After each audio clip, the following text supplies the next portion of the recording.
நற்செய்தி வாசகம். மத்தேயு எழுதிய நற்செய்தி 19ஆம் அதிகாரம். ஆண்டவரின் உயிருள்ள வார்த்தைகள் 23 30 முடிய. இயேசு தம் சீடரிடம், செல்வர் விண்ணரசில் புகுவது கடினம் என நான் உங்களுக்கு உறுதியாக சொல்லுகிறேன். மீண்டும் உங்களுக்கு கூறுகிறேன், செல்வர் இறையாட்சிக்கு உட்படுவதை விட ஊசியின் காதில் ஒட்டகம் நுழைவது எளிது என்றார். சீடர்கள் இதை கேட்டு, அப்படியானால் யார்தாம் மீட்பு பெற முடியும் என்று கூறி மிகவும் வியப்படைந்தார்கள்.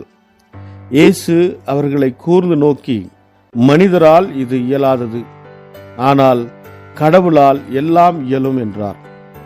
அதன் பின்பு பேதுரு இயேசுவை பார்த்து, நாங்கள் எல்லாவற்றையும் விட்டுவிட்டு உம்மை பின்பற்றியவர்களாயிற்றே, எங்களுக்கு என்ன கிடைக்கும் என்று கேட்டார். அதற்கு இயேசு, புது படைப்பின் நாளில் மானிட மகன் தமது மாட்சிமிகு அரியணையில் வீற்றிருப்பார். அப்போது என்னை பின்பற்றிய நீங்களும் இஸ்ரவேல் மக்களின் 12 குலத்தவருக்கும் நடுவர்களாய் 12 அரியணைகளில் வீற்றிருப்பீர்கள் என உறுதியாக உங்களுக்கு சொல்லுகிறேன். மேலும் என் பெயரின் பொருட்டு வீடுகளையோ சகோதரர்களையோ சகோதரிகளையோ தந்தையையோ தாயையோ பிள்ளைகளையோ நிலபுலன்களையோ விட்டுவிட்ட எவரும் 100 மடங்காக பெறுவர், நிலை வாழ்வையும் உரிமை பேராக அடைவர். ஆனால் முதன்மையானோர் பலர் கடைசியாவர், கடைசியானோர் பலர் முதன்மையாவர் என்று அவர்களிடம் கூறினார். இது வாழ்வு தரும் கிறிஸ்துவின் நற்செய்தி. கிறிஸ்துவே உமக்கு புகழ். ಮತ್ತಾಯ ಅಧ್ಯಾಯ 19 ವಚನ 23ರಿಂದ 30ರವರೆಗೆ. ಆಗ ಯೇಸು ತನ್ನ ಶಿಷ್ಯರಿಗೆ, ನಾನು ನಿಮಗೆ ಸತ್ಯವನ್ನು ಹೇಳುತ್ತೇನೆ, ಐಶ್ವರ್ಯವಂತನು ಪರಲೋಕ ರಾಜ್ಯಕ್ಕೆ ಪ್ರವೇಶಿಸುವುದು ಬಹಳ ಕಷ್ಟಕರ. ಹೌದು, ಐಶ್ವರ್ಯವಂತನು ದೇವರ ರಾಜ್ಯ ಪ್ರವೇಶಿಸುವುದಕ್ಕಿಂತ ಒಂಟೆಯ ಸೂಜಿಯ ಕಣ್ಣಿನಲ್ಲಿ ನುಸುಳುವುದು ಸುಲಭ ಎಂದು ನಾನು ನಿಮಗೆ ಹೇಳುತ್ತೇನೆ ಎಂದನು. ಶಿಷ್ಯರು ಇದನ್ನು ಕೇಳಿ ಬಹಳ ಆಶ್ಚರ್ಯದಿಂದ, ಹಾಗಾದರೆ ಯಾರು ರಕ್ಷಣೆ ಹೊಂದಬಲ್ಲರು ಎಂದು ಕೇಳಿದರು. ಯೇಸು ತನ್ನ ಶಿಷ್ಯರ ಕಡೆಗೆ ದೃಷ್ಟಿಸಿ, ಇದು ಮನುಷ್ಯನಿಗೆ ಅಸಾಧ್ಯವಾದ ಕಾರ್ಯ, ಆದರೆ ದೇವರಿಗೆ ಎಲ್ಲವೂ ಸಾಧ್ಯ ಎಂದು ಹೇಳಿದನು.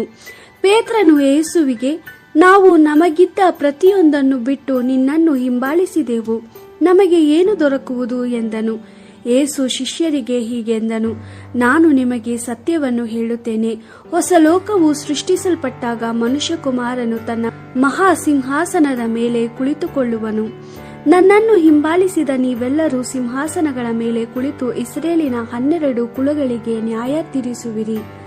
ನನ್ನನ್ನು ಹಿಂಬಾಲಿಸಲು ತಮ್ಮ ಮನೆಗಳನ್ನು, ಸಹೋದರ ಸಹೋದರಿಯನ್ನು, ತಂದೆ ತಾಯಿಗಳನ್ನು, ಮಕ್ಕಳನ್ನು ಇಲ್ಲವೇ ಆಸ್ತಿಯನ್ನು ತ್ಯಜಿಸಿದ ಪ್ರತಿಯೊಬ್ಬರೂ ತಾವು ಬಿಟ್ಟುವುಗಳಿಂದ ಹೆಚ್ಚಾಗಿ ಪಡೆಯುತ್ತಾರೆ, ಅಲ್ಲದೆ ನಿತ್ಯ ಜೀವವನ್ನು ಹೊಂದಿಕೊಳ್ಳುತ್ತಾರೆ.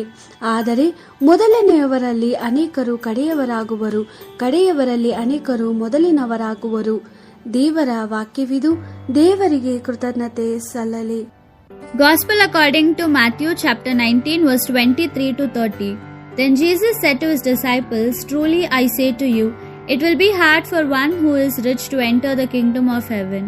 Yes, believe me, it is easier for a camel to go through the eye of a needle than for the one who is rich to enter the kingdom of heaven. On hearing this, the disciples were astonished and said, who then can be saved? Jesus looked at them and answered, for human beings this is impossible, but for God all things are possible. Then Peter spoke up and said, you see, we have given up everything to follow you. What will be our lot? Jesus replied, listen to my words. At the renewal of all things, when the Son of Man sits on his throne in glory, you who have followed me will yourselves sit on 12 thrones to rule the 12 tribes of Israel. And everyone who has left houses, brothers, sisters, father, mother, children, or property for my name's sake will receive 100-fold and will inherit eternal life. Many who are now first will be last, and many who are now last will be first. The Gospel of the Lord. Praise to you, Lord Jesus Christ.